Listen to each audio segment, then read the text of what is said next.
During the early afternoon of February 21 of 2025, several loud booms began to be heard which echoed off of adjacent mountains in southern British Columbia, and then suddenly the ground began to move. During the next 10 seconds, some buildings let out loud creaks alongside some items falling off of shelves.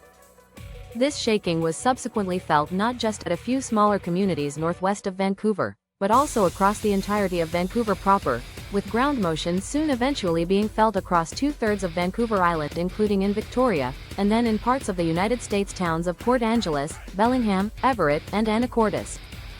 What had just occurred was the strongest ground motion from an earthquake to strike within the vicinity of Vancouver in 35 years, all due to an earthquake which registered in as a magnitude 4.8.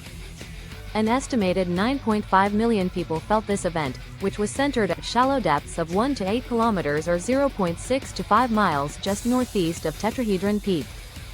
Despite the apparent strength of this earthquake, the fact that the strongest ground motion occurred in an uninhabited patch of mountains meant that no damage or injuries of any kind were reported from this light magnitude event. Then, only 14 hours later, another earthquake struck the Pacific Northwest, this time south of Seattle, with a magnitude 3.4 quake shaking the ground for several seconds, being felt by 1.5 million people. While neither of these earthquakes caused any damage, why exactly did they occur, what faults triggered them, and what might happen next? First, looking at the larger magnitude 4.8 earthquake, the scientific data which was recorded shows something unusual for the specific area. It shows that the earthquake occurred on what is known as an oblique left lateral strike oblique reverse fault slip fault. In other words, the fault line which moved was a combination of a strike slip fault and a reverse fault. The very minor reverse fault component isn't all that unexpected given the regional compression the area is experiencing from tectonic forces, especially related to the Juan de Fuca plate subducting underneath the North American plate to the southwest. What is unusual is the major strike slip, or horizontal rather than vertical component to the earthquake which struck.